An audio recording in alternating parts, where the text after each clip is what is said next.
بسم الله الرحمن الرحيم الحمد لله وكفى والصلاة والسلام على الحبيب المصطفى صلى الله عليه وعلى آله وسلم تسليما كثيرا إن الله وملائكته يصلون على النبي يا أيها الذين آمنوا صلوا عليه وسلموا تسليما.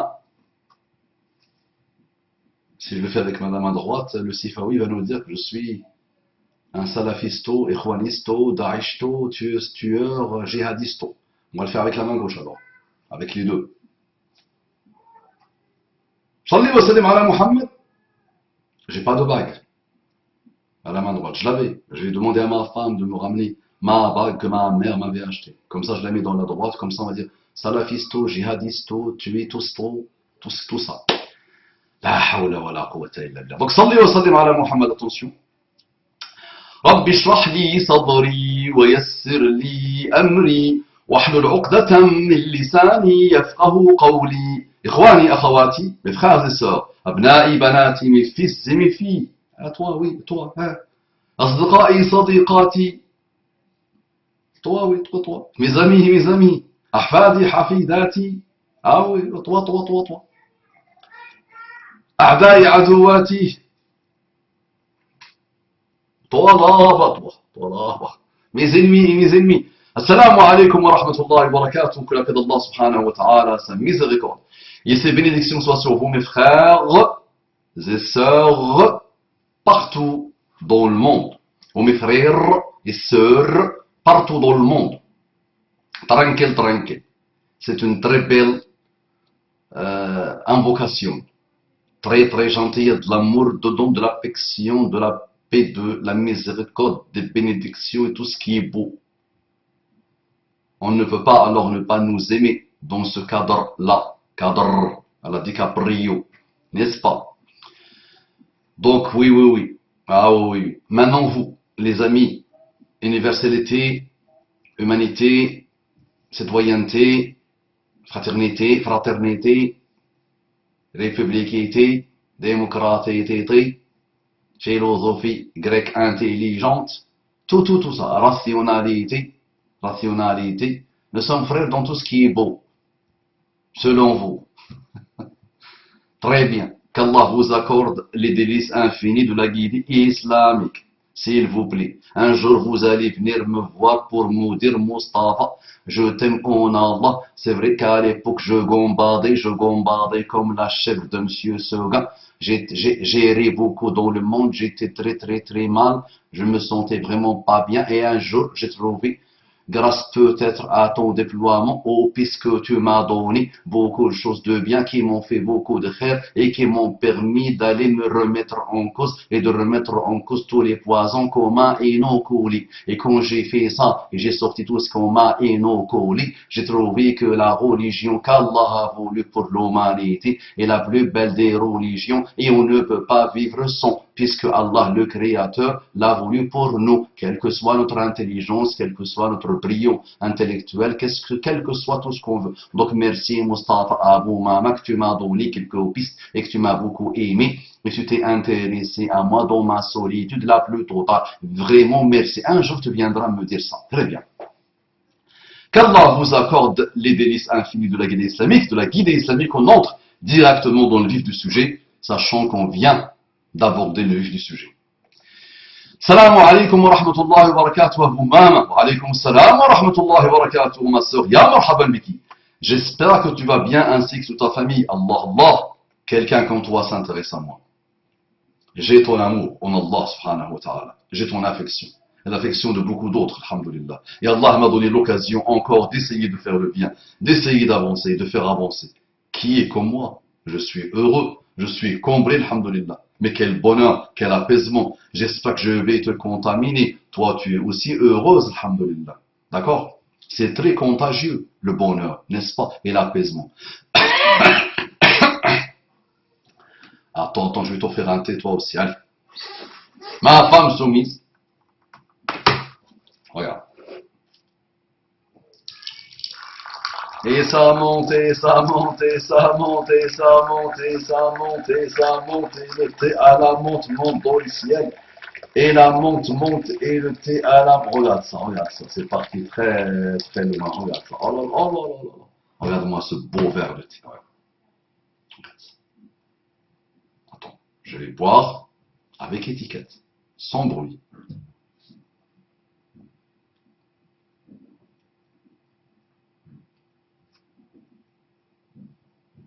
Nadine de Rothschild va être contente. Mais quoi que tu fasses avec elle, elle va pas être contente. Elle va dire, pourquoi tu as bu avec elle? Il ne faut pas boire comme ça, il faut boire comme ça. L'étiquette. C'est un code, c'est le code de Hammurabi. C'est le code de Hammurabi. Comment boire, comment s'asseoir, comment se tenir sur la table, comment... Oh là là là. Très bien. Donc elle me dit tout ça, moi je lui ai dit tout ça. Je voulais te remercier pour tes vidéos qui sont très instructives, sans ombrage, c'est ça? Sans ombrage, tu as voulu dire? Je pense. Et tu joins l'utile à l'agréable car elles sont souvent très drôles. Jazakallahu khairan.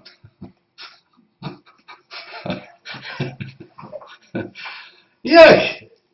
Le Jamal Academy Club. On m'avait dit à l'époque, je suis sorti de Jamal Academy Club et je suis diodoni, je suis rire et tout ça. Le but, c'est pas ça, attention.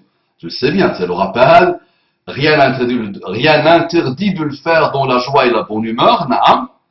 Mais le but, ce n'est pas que te faire rire et être drôle. Je pense que tu le sais. Tu es, je crois bien, ah oui, ça gonfle bien, ça, quand le prédicateur reçoit ça, même si j'aime pas trop le mot prédicateur, parce que chacun de vous, c'est pas une fonction, c'est pas un job. Il n'y a pas un État, franc-maçon ou autre qui me paye pour ça. Il n'y a pas de secte ou de pays ou d'État qui me paye pour ça. Chacun de vous doit faire le rappel, selon ses aptitudes, ses capacités, ses connaissances et son amour de la Ummah, ou pas. Tu es, je crois bien, le seul dans le monde de la prédication en France à traiter du rapport parent-enfant et de la sexualité de façon décomplexée. Tu résumes ma da'wa que sur ça? Attention. Attention. Là, je vais pas être content. Attention. Que ça. Parent-enfant, rapport parent-enfant et sexualité. C'est comme ça que tu me résumes. Aïe, aïe, aïe, là, j'ai pleuré. Il est où mon Kleenex? En plus, j'ai 2 Kleenex pour le prix d'un comme Head & Shoulders. J'ai pleuré. Attention, ne fais pas ça. Ah, il y a beaucoup de choses. On va voir les sujets que j'ai traités, alhamdoulilah, sur plusieurs années maintenant. Mais je sais ce que tu veux dire. Parce que le sujet, ton sujet à toi, ça va tourner autour de ce type de choses, n'est-ce pas? Ok, c'est bien à répéter, ça fait plaisir à l'ego, non?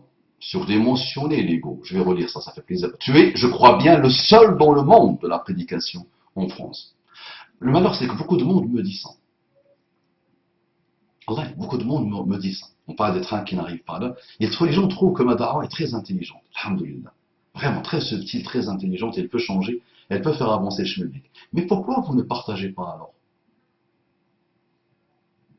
Je vais vous faire un rappel sur le bilan. Je vais faire un bilan mensuel de la chaîne L'Oasis. Pourquoi vous ne partagez pas? Pourquoi vous ne nous envoyez pas à vos mailing lists? Pourquoi vous envoyez pas les choses à vos SMS? Pourquoi vous intégrez pas les rappels dans Snapchat, WhatsApp, tout le blabla qui va avec? Pourquoi vous ne le faites pas? Bah, si j'ai 10 qui le font, on explose les compteurs. Dans le bon sens. Chacun dit, c'est beau, c'est joli. Ah oui, toi, tu es comme ça. Toi. Et ça, on s'en fout de ça. Prends le rappel, partage-le. Ça fait des années et des années que je vous le dis. Vous n'avez pas agi, donc mes rappels ne vous servent à rien. Si tu prends le rappel, ah, il est joli, ça me fait du bien. Mais il y a d'autres qui ont plus besoin du rappel que toi. Et que eux peuvent peut-être changer le monde plus que toi et moi réunis.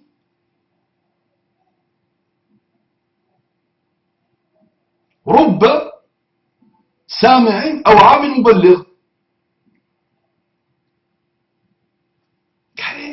S'il vous plaît. Mais ça, pensez que ça me fait du bien, oh, que c'est joli, je fais de bons rappels, et ça étonne beaucoup de gens différents, brillants, ils me disent que c'est bon. Ok, très bien, on applaudit. Ah mais partagez les amis. Partagez, il faut qu'il y ait une armada de jeunes, hein, et de moins jeunes et de vieux, parce que même les vieux m'écoutent, vous partagez. mailing list, envoie aux... Ça doit être intégré. C'est pas je le fais comme ça, une fois, et je dors. Parce que je le vois, moi, si vous bougez ou pas. J'ai des statistiques qui me donnent des indications. Si vous partagez, si vous intégrez les rappels dans vos playlists YouTube, si vous les envoyez sur Facebook, si vous les envoyez sur les infinités de réseaux sociaux qui existent. Les gens ont besoin de da'wah et de rappel. C'est vraiment celui-là le djihad, le grand djihad. Aujourd'hui, c'est celui-là. Transmettre le message d'Allah à l'humanité. Avec la meilleure des manières en plus. Excellemment bien. Ça marche, attention. Ok, en France, traiter du rapport parent-enfant et de la sexualité de façon décomplexée. Merci mon cher. Coopé. Décomplexé, c'est par rapport à coopé. J'ai appris ça de coopé. Ah oui, décomplexé, j'aime bien. Une oasis pour qui veut s'abreuver, machallah. Quel bonheur. Un jour, dans une de tes vidéos, entre parenthèses, je ne me souviens plus laquelle, hélas, non pas hélas, c'est un bonté. Ma femme soumise fait de bonté pour me soumettre.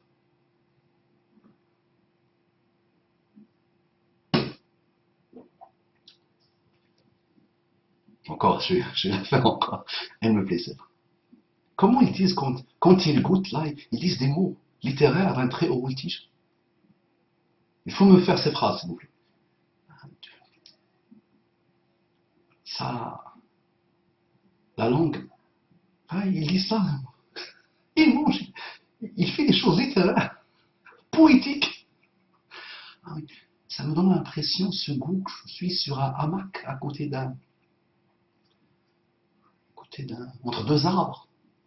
Au moment du crépuscule, ce goût-là que je viens de goûter, ça m'a rappelé un peu le fameux livre, quand j'étais en train de le lire, oui, les sensations, ça me transporte aussi. Subhanallah, agir. Nous, on mange, tu manges, c'est tout. Eux, quand ils mangent, il te fait à la recherche de temps perdu.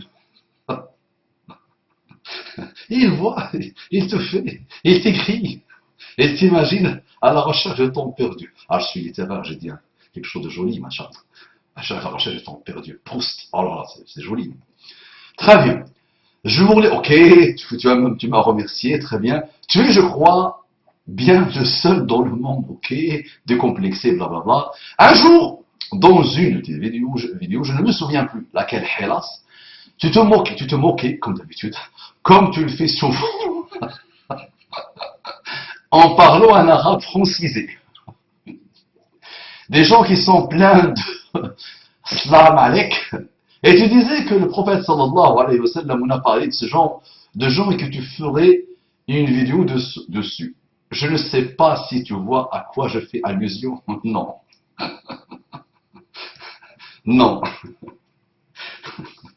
C'est quand même, ma soeur, je pense que c'est pas 1060 vidéos, c'est 1100 vidéos minimum. Non.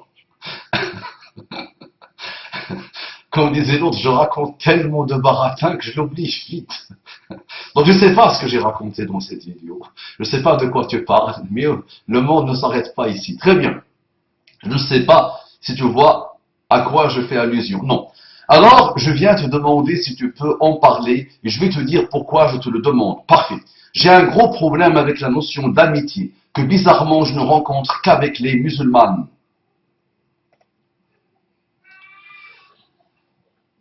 Jazakillahu kulla khair pour ce sujet. Vraiment, jazakillahu kulla khair pour ce sujet. Vraiment, qu'Allah te bénisse. Tu as su trouver les mots, tu as su décrire la situation, tu as su diagnostiquer le problème. Mais ne pense pas que tu as eu et que tu auras ce problème que avec les musulmans. Tu l'auras aussi avec n'importe quel humain. Et je te pose la question, combien d'amis as-tu? Combien d'amis tu as? Musulmans ou pas musulmans? Comptabilise. Et je t'invite à la fin de ta vie, Inch'Allah, de comptabiliser combien d'amis tu as. Oui, mais ça veut dire quoi? Ami d'abord. On va le définir alors. On va voir comment toi tu le définis, Inch'Allah. À chaque fois que je rencontre une musulmane, j'ai affaire à des femmes qui étudient leur religion, qui pratiquent. sont voilées.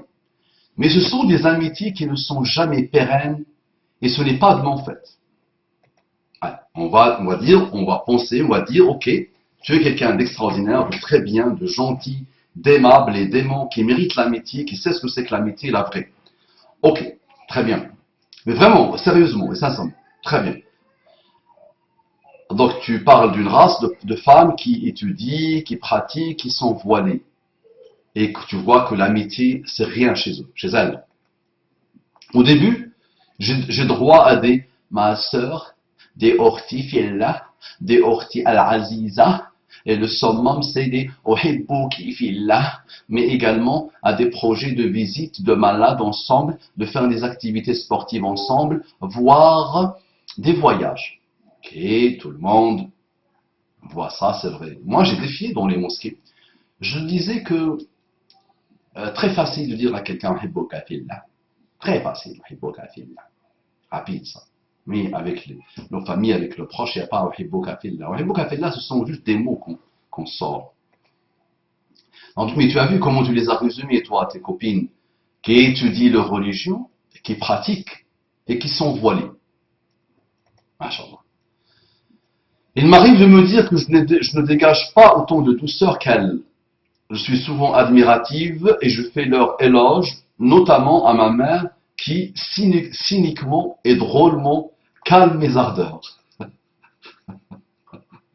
Ça, c'est le recul sur la vie.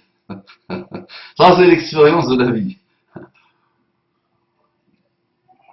Quel beau verre de thé. Je sais pas, il nous transporte.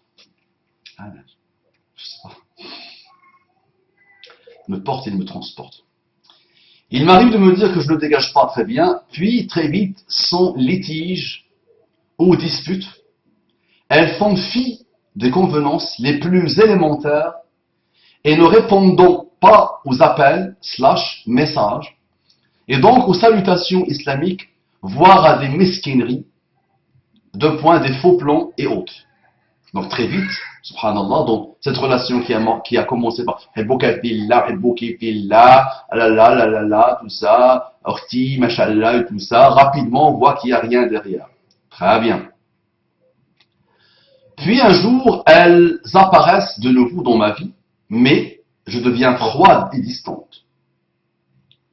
Je donne le droit qu'elles ont sur moi, entre parenthèses salam, prends des nouvelles si maladie, mais je ne donne plus d'affect ou de temps. Le pire, c'est que j'ai parfois droit à des demandes d'explications quant à ma distance. Ma nature première voudrait que je dise clairement qu'il y a un problème, mais je m'évite des énervements et paraît-il qu'il faut patienter avec les torts et manquements d'autrui. Mon jihad al-nafs consiste à ne pas conjecturer sur une éventuelle hypocrisie de leur part, mais je ne comprends pas ce delta entre ces deux attitudes, surtout de la part de femmes pratiquantes qui étudient l'islam et que je vois comme pieuses. Pieuses. Récemment, j'avais intégré une halaqa pour la première fois de ma vie. Une halaqa, une assise d'invocation et d'évocation d'Allah.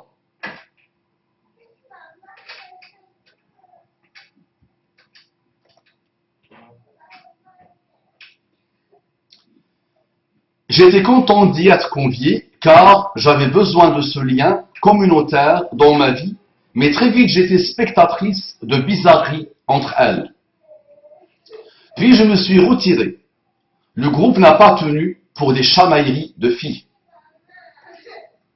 On trouve une excuse rapidement en disant chamaillerie de filles. Non, c'est autre chose. J'avais appris que les invocations de deux amis en dispute restaient comme en suspens jusqu'à ce qu'ils se réconcilient. Le problème, c'est que j'ai déjà eu des amis musulmans qui ont contribué à une période d'égarement dans ma vie, ou qui m'ont fait des sales coups, financiers ou autres. Entre parenthèses. Je me retrouve finalement à parler d'elles derrière leur dos pour parler de mes déceptions. Comment placer mon curseur? Comment faire pour avoir une amitié que je ne regretterai pas le jour des comptes, et avoir celle qui fait gagner l'ombrage d'Allah, subhanahu wa ta'ala. Dois-je voir l'amitié de la façon suivante? Peut-être ton mot tout à l'heure existe. L'ombrage. Son ombrage. Il y a l'ombrage par rapport à l'ombre. Et son ombrage. Il me traite sans ombrage. Ça peut se dire. Il me traite sans ombrage. Je ne connais pas le mot. Tu me diras s'il te plaît. Tu vérifieras son existence s'il te plaît. Dois-je voir l'amitié de la façon suivante? Je prends le bien qu'il y en a. Dois-je voir l'amitié de la façon suivante? Je prends le bien qu'il y a en toi et je ferme les yeux sur le reste. Donc, être dans le calcul plutôt que le sentiment. Je suis très déçu par la Oumma en général, car je vois ces trucs hallucinants. Donc là, c'est la partie amitié avant qu'elle arrive à la partie Oumma. Donc ma sœur, tu mets la main sur la chose qui existe et qui fait mal et qui revient toujours à la même chose entre ce qu'on prétend être et entre la traduction de ce qu'on prétend être, il y a une distance qui sépare le ciel et la terre. Donc le mashallah, le hibbuki fillah, le urti, tout ça, c'est de la nomenclature. D'accord? C'est de la nomenclature. D'accord? Pour se faire des illusions, pour se raconter des bobards, pour afficher quelque chose. D'accord? Tes copines, une qui a eu une désillusion d'amour, une qui a étudié beaucoup, qui n'a pas réussi à trouver le travail, une qui est violentée à la maison, une qui n'arrive pas à s'intégrer, une qui avait la phobie sociale, beaucoup de choses comme ça, d'accord? Elle voit comme ça, elle voit comme ça, elle voit comme ça, plus le Che Guevara, plus le communisme, plus rien, plus quelque chose sur laquelle on tourne. Il y a l'islam, bismillah, idéologie, mettons ça, démagogie, lance, d'accord? Ça fait apparaître, je me différencie des autres, je me distingue des autres, d'accord? Je ne prie même pas souvent, non, je ne connais même pas les choses les plus élémentaires du comportement islamique, pourquoi pas? Mais au moins j'ai affiché, j'ai prétendu que j'ai étudié la science. Qu'est-ce que c'est qu'étudier la science? Je prétends que je pratique. Qu'est-ce que c'est que pratiquer l'islam? Et derrière, il n'y a rien. Le vide intergalactique ou intersidéral, ce que tu veux. Le point noir. Donc on revient toujours à la même chose. Maintenant, si on lit l'amitié, un mot, tu ne trouveras pas dans les livres de fiqh, as-sadaqatu fil islam, l'amitié en islam. Tu ne trouves pas le mot comme ça, sadaqatu dans le Coran. Alors, sadiqikum, naam. Mais on a l'amitié, sadaqa, le hub fillah, l'amour en Allah. Après, naam, attention, il faut enlever les choses de parasitage. Ta vie est dure, leur vie est dure. Nous sommes les esclaves de la vie moderne. Nous sommes les esclaves de la décroissance. Non, de la croissance. Nous sommes les esclaves de très vite. Tout le monde court. On n'a même plus le temps d'eux. On est les esclaves d'une culture. Non, de l'iPhone, de la télé, de l'internet, de l'isolement, de la solitude, de la phobie sociale et sociétale. D'accord? Donc, tu ne peux pas t'attendre que les gens pourront dégager du temps pour toi tous les jours. D'accord? Ensuite, ils ont leur propre désillusion. Donc, quand ils disparaissent, sache qu'il y a une calamité qui est passée par là. Hein? Il y a aussi un manque de foi qui est tombé. Il y a aussi un retour en arrière. Il y a le péché qui est passé par là. Les gens préfèrent retourner à leur vie d'avant. Leur vie d'avant, c'était désillusion sur désillusion. Il y a eu un petit passage d'idéologie, ils t'ont rencontré toi. Ils t'ont dit je t'aime mon Allah. Donc ils ont répété comme des perroquets ce qu'elles ont entendu. D'accord? Ce code-là, c'est cette nouvelle norme. D'accord? Ce nouveau référentiel de 3 mots, ou 4 mots, ou 5 mots. D'accord? Et rapidement, ça revient à la vie d'avant, pire qu'avant. Phobie, désillusion, problème, un péché, un manque de foi, beaucoup de choses.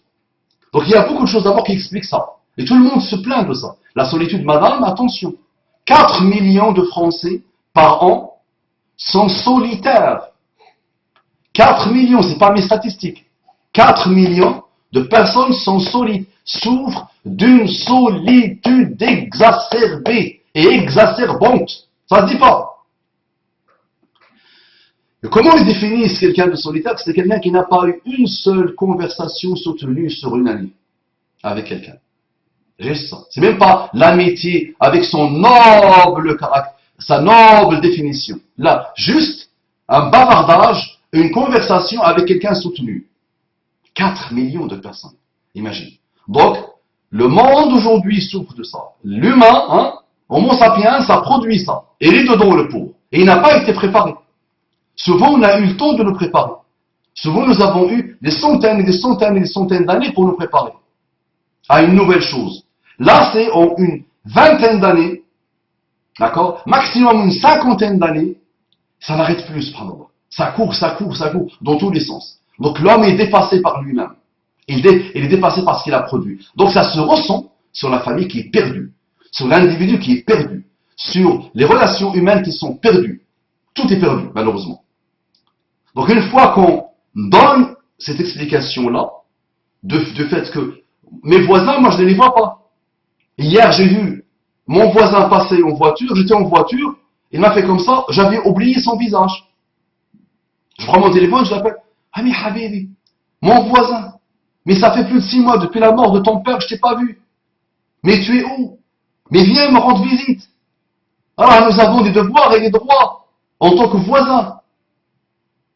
La zala habibi yusini, mon bien-aimé, mon intime n'a eu de cesse de me recommander de bien m'occuper du voisin jusqu'à ce que j'ai cru qu'il allait le rendre héritier. Donc même dans le voisinage. J'ai posé suite à ton mail, j'ai posé la question à ma femme. Je dis combien tu as d'amis? Il m'a dit personne. J'ai pas d'amis. Elle m'a dit, tu vois, les voisines, elles venaient, elles mangeaient, elles venaient avec leurs enfants, on les invite, on a les invités, elles venaient tout le temps. Il y a une quand je voyageais, quand elle savait que j'allais voyager, elle pleurait. Mais est-ce qu'elle m'a déjà invité chez elle? Juste une fois pour que je bois un thé chez elle? Non. Ben, j'ai dit, tu fais quoi? Je décide moi aussi de faire comme elle. J'ai dit non. Là non. À défaut d'apporter le bien aux autres, tu ne leur donnes pas l'occasion de t'apporter le mal. Toi, tu continues comme tu étais. Toi, tu les invites. Tu les reçois. Tu fais quelque chose, un bon thé comme celui-là, et tu les invites à boire un thé. Tu fais une tortilla, et tu les invites. Et tu laisses ça. Tu laisses leur bassesse. D'accord? Et tu te rappelles toujours du hadith du prophète sallallahu alayhi wa sallam. Laysa al-wasilu bil mukafir. La silat al-rahim. Il applique là sur toutes les relations humaines. La comment je me comporte avec toi. Quel est le lien avec lequel je me comporte. Tu m'invites, je t'invite. Tu me donnes un cadeau, je te donne un cadeau. Donc le Nabi sallallahu alayhi wa sallam, il dit, c'est pas ça, le wasil, le mukafir. Le mukafir, c'est, tu me fais, je te fais. Tu m'offres un verre de thé, je t'offre un verre de thé. Tu te comportes bien avec moi, je me comporte bien avec toi. Tu m'appelles au téléphone pour me dire, mon ami, tu m'as manqué. Je prends mon téléphone et je t'appelle pour te dire, mon ami, tu m'as manqué. Là, c'est pas ça. Le Nabi sallallahu alayhi wa sallam dit, c'est pas ça. L'wasil, c'est, même quand on le délaisse, même quand on se comporte mal avec lui, même quand on se comporte avec les mesquineries que tu décris, lui, il continue à être le chevalier de la bonne amitié, de bon rahim, de bon amour en Allah, de la bonne gentillesse. Il ne répond pas au mal par le mal, il répond au mal par le bien. Il ne répond pas à la mesquinerie par la mesquinerie. Ce que tu décris, je l'ai vécu moi-même. Ma femme me dit, mais normalement, toi, tu leur apportes que du bien. Mais tu leur apportes que du bien. Mais ils décident, subhanallah, de ne plus répondre, de ne plus donner de signes de vie. Ils disparaissent. Il y a aussi des explications à ça. Quand ta présence appelle quelqu'un à Allah, Allahumma ja'alna min alladhina idha ru'u yudhkaru Allah. Ou Allah fait que on soit parmi ceux que, dès qu'on les voit, on évoque Allah. Mais quand tu essaies d'être comme ça, bah, tu finis par bousiller le moral aux gens. Parce que lui, il veut être dans le péché. Parce que lui, il méprise sa manière d'être. Parce que lui, il est jaloux. Parce que lui, il ne te supporte plus. Parce que. D'accord? Donc il y a tellement d'explications à la disparition des gens. Donc tu fais quoi?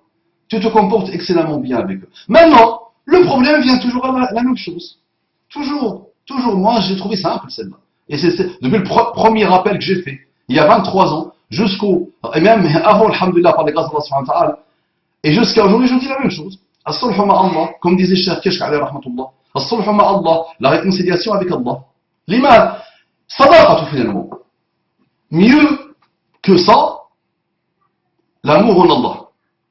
Je t'invite à lire la vie de n'importe quel grand écrivain, la vie de n'importe quel philosophe, la vie de n'importe quel star et starlet. Il décrira la même chose. Il dira la même chose.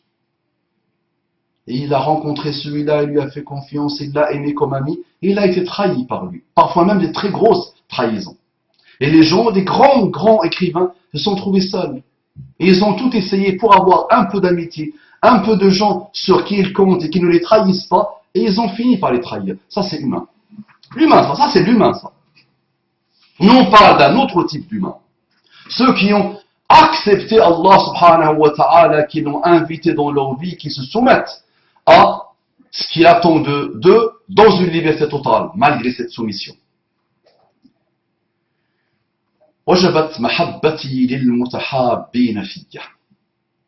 C'est le problème, ma sœur. Tes sœurs, et peut-être toi-même et moi, et d'autres, nous ne sommes pas dans cet amour en Allah. Quand on se rencontre avec quelqu'un, il y a un intérêt. Il y a des désillusions. Il y a des mensonges. Il y a des étiquettes à la Nadine de Rothschild. Il y a des convenances. Il y a du politiquement correct. Il y a. Donc c'est du vide, futile. Ça n'apporte rien. Par contre, le hubbu fillah, Allah dit, وَجَبَتْ مَحَبَّتِي لِلْمُتَحَابِّينَ فِيَّ.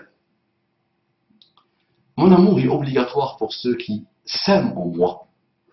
Donc, dans la relation que tu as eue avec tes copines, il y a toi, il y a elles, mais il n'y a pas Allah. Dans ta réaction par rapport à eux, ce qu'ils font, il n'y a pas encore Allah, ma sœur.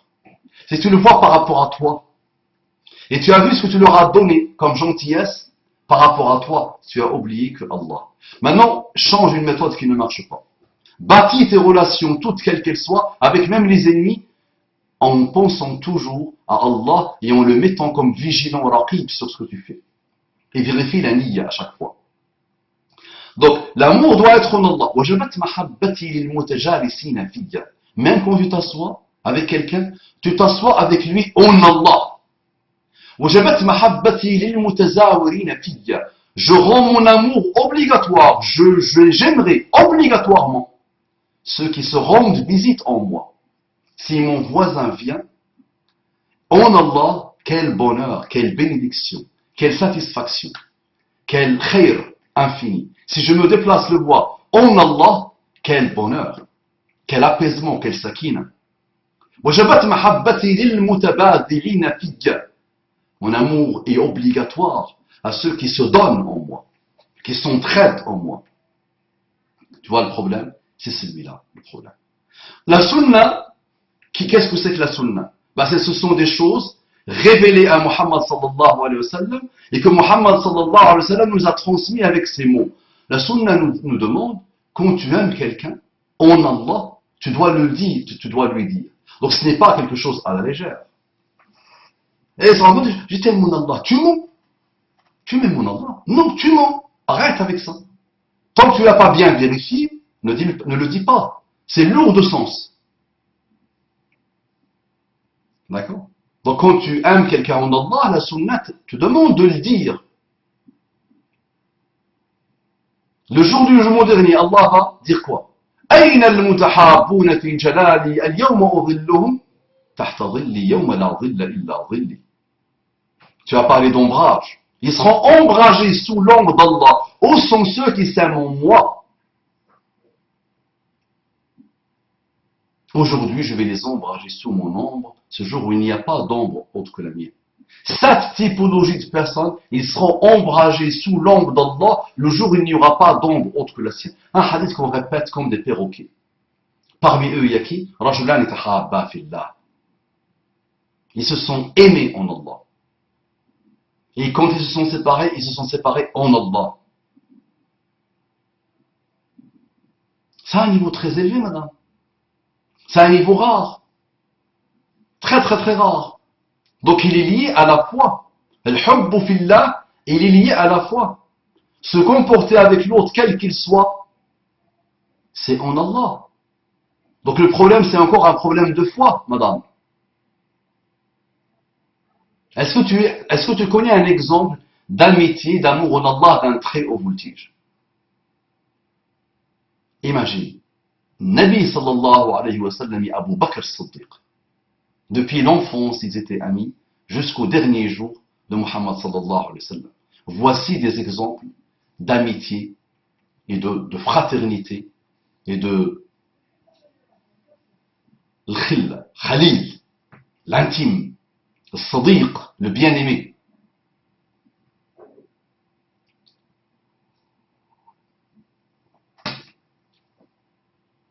Une fois que tu comprends ça, tu as tout compris. D'accord? Donc tu seras déçu comme d'autres, parce que celui qui est en face de toi est très loin de ces notions. Donc n'attends pas de lui plus que ce qu'il peut faire et accomplir. Donc la majorité de ceux, d'abord ils sont écrasés, broyés par le monde dans lequel ils vivent. Ensuite, avant cela, déjà leur retour à cet islam était malheureusement juste une réaction à quelque chose, une frustration. C'est pas encore dans une dynamique de foi, de cheminement dans la foi musulmane. Après, nous devons trouver des excuses à nos frères et nos sœurs.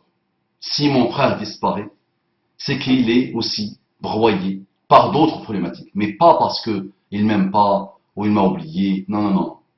L'amour, il est dans le cœur, alhamdoulilah, et beaucoup de monde nous aime, et nous aimons beaucoup de monde, mais la vie parfois fait qu'on se sépare. Donc si le frère ou la sœur revient, bah dis-toi alhamdoulilah, je vais être comme il m'a laissé. La jeune femme gentille, douce, qui, à défaut d'apporter le bien, elle n'apportera jamais le mal, elle ne fera pas le mal. C'est comme ça qu'il faudra essayer d'agir et de réagir avec tes anciennes, futures ex-amis. Donc comment placer mon curseur, comment faire pour avoir une amitié que je ne regretterai pas le jour des comptes et avoir celle qui fait gagner l'ombrage d'Allah subhanahu wa ta'ala. Dois-je faire l'amitié, dois-je voir l'amitié de la façon suivante, je prends le bien qu'il y a en toi et je ferme les yeux sur le reste, donc être dans le calcul plutôt que dans le sentiment. Non, c'est pas dans le calcul et dans le sentiment. Je ne suis pas un sot, mais je fais semblant d'être sot. C'est pour dire quoi? Pour dire qu'il voit le mal, il voit que l'autre a fait le mal contre lui, et il fait semblant de ne pas le voir, de ne pas lui accorder beaucoup d'importance. D'accord? Donc c'est pas être calculateur ou calculé. Aime les gens, méfie-toi aussi, il y a de la prudence, le monde est difficile, le monde est plein de malades mentaux, ah oui, de gens extraordinairement atteints, d'accord? Donc il y a un juste milieu de sagesse, de prudence, de méfiance et d'amitié, mais je ne fais pas le mal, moi, à quelqu'un et j'avance dans la vie. Si quelqu'un opte pour une relation avec moi, ma relation avec lui ne lui apportera que le bonheur et le khayr, le bien et l'élévation. Et si un jour il se rappelle de moi, même au moment de l'agonie, ça va lui rafraîchir son cœur et son cerveau. Il va dire c'était quelqu'un qui m'a apporté, avec qui je me sentais bien. C'est notre rôle. Après, les trahisons des autres, les bassesses des autres, les mesquineries des autres, tout au long de l'histoire, les humains ont fait ça et ont subi ça. Ok, je suis très déçu de la Ummah en général, car je vois de ces trucs hallucinants. J'ai déjà fait des rappels sur la Ummah.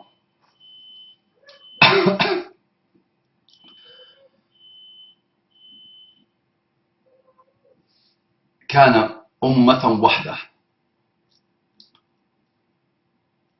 Kun ummatan wahda, qu'à toi seul soit une Ummah. Aujourd'hui, nous avons remonté ce mot. D'accord? Nous l'avons romancé. Nous vivons dans la fiction, nous aussi, malheureusement. D'accord? Donc arrêtons avec ça. De glorifier des choses qui n'ont rien de la gloire, rien du bien. Toi, tu es une Ummah. Dans ton frère, tu es une Ummah à toi seul. Essaie dans ton entourage de trouver des Ummah avec toi. D'accord? Qui vont se déployer dans le khayr et pour le khayr et vers le khayr. Et quand il va y avoir des choses mauvaises, Ils vont patienter, endurer et avancer et tirer les leçons pour ne pas tomber dans les mêmes pièges. D'accord? Mais arrêtons de glorifier un roman imaginaire qui s'appelle la Ummah. Aimons le khair pour la Ummah de Muhammad sallallahu alayhi wa sallam. Essayons d'élever le niveau de la Ummah de Muhammad sallallahu alayhi wa sallam. Qu'est-ce que c'est que la Ummah dans la définition la plus simple et simpliste? Ce sont des gens qui ont accepté Allah comme créateur et Muhammad sallallahu alayhi wa sallam comme prophète et le Coran comme parole d'Allah et qui essayent de vivre comme ils peuvent selon l'amour d'Allah subhanahu wa ta'ala et en essayant de respecter le Coran et la Sunna et en prenant Muhammad sallallahu alayhi wa sallam comme modèle. Mais combien de personnes dans cette pseudo-umma essayent de faire ça? D'accord? Ton rôle, c'est d'élever la umma en toi-même et d'essayer d'élever la umma en les autres. Ça débute des projets utiles, mais ça ne les finalise pas, on ne les pérennise pas, car pas de gratification immédiate, on se divise, on se tourne le dos, alors qu'on est déjà un festin pour nos ennemis. Nos ennemis, jeunes femmes, ont trouvé un corps malade, donc ils font ce qu'ils veulent. Quand tu n'es pas immunisé par le Coran et la Sunna et Muhammad sallallahu alayhi wa sallam, chacun fait de toi ce qu'il veut. D'accord? Donc, nous sommes divisés. Le fléau des fléaux, c'est que nous sommes très, très divisés. Très sectaires, très orgueilleux. D'accord? Nous sommes dans l'orgueil à l'infini, pur et dur. Quel que soit le statut social de ceux qui se présentent pour des musulmans aujourd'hui. On voit l'orgueil détestable. On le voit qui pue. D'accord? On voit une volonté de se diviser à mort avec les autres. Donc c'est un constat. On voit pas. Il est là. Le diagnostic est fait. N'importe qui peut le diagnostiquer, peut le faire. Le petit, comme le grand, comme l'intelligent, comme le con, comme l'imbécile, comme ce que tu veux. Chacun fait le diagnostic. Bismillah, remédions à ce diagnostic. Et arrêtons de dire c'est la faute des autres. Toi, remédie comme tu peux. À ton niveau, essaie de remédier à ce problème-là. Le pire, c'est que j'ai un amour et une fierté pour l'idée de la Ummah. C'est un concept. Toi-même, tu as dit l'idée de la Ummah. C'est un concept. J'aime la Ummah en général, mais pas en particulier. C'est très bizarre.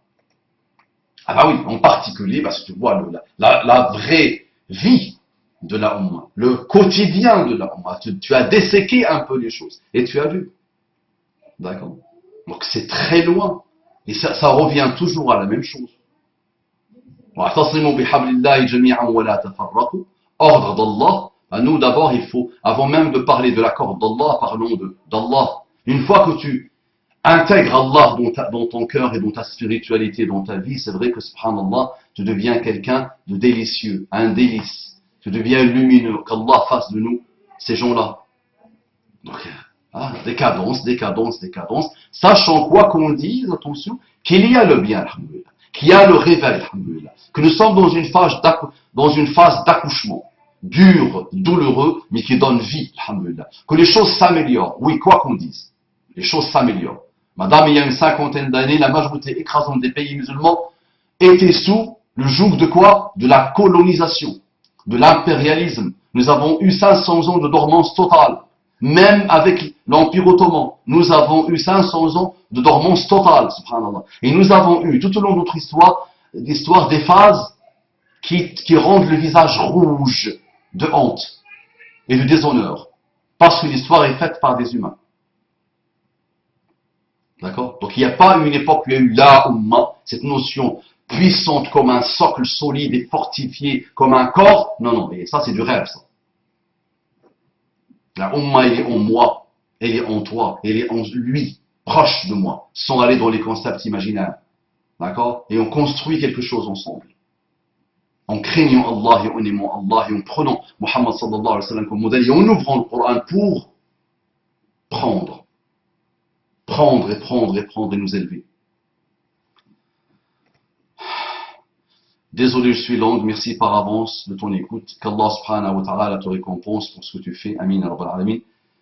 Et qu'il récompense ton épouse d'être ton soutien pour que tu, oh mon épouse soumise, pour que tu continues à le faire et qu'il protège toute ta famille. Amin, rabbal alamin. Salamu alaykum wa rahmatullahi wa barakatuh. Wa alaykum assalam wa rahmatullahi wa barakatuh. Un très grand sujet, l'amour en Allah subhanahu wa ta'ala. C'est ce qui rend même les prophètes, même les martyrs, même les siddiqoun, euh, même ceux-là, subhanallah, ils ont la bonne jalousie quand ils voient deux personnes qui se sont aimées en Allah, sans un intérêt, sans lien de parenté, sans rien. Juste l'amour en Allah. Le plus grand lien de parenté, le plus grand ciment de la Ummah, ou d'une Ummah quelle qu'elle soit, c'est l'amour d'Allah qui jaillit sur toutes mes relations, comme amour des frères, des sœurs, de tout le monde, et même l'amour dans ma relation avec l'ennemi qui ne sait pas ou qui ne connaît pas, qu'on a manipulé. D'accord? Et là, dans le champ de bataille, là, on parle pas d'amour. Là, c'est vraiment combat, combat. Ça, c'est autre chose. Mais globalement, dans nos relations avec nos ennemis même, nous devons essayer de nous rappeler d'Allah subhanahu wa ta'ala et de notre amour envers Allah subhanahu wa ta'ala et de l'amour qu'Allah a envers ses créatures pour avancer, faire avancer. Salam alaikum wa rahmatullahi wa barakatuh.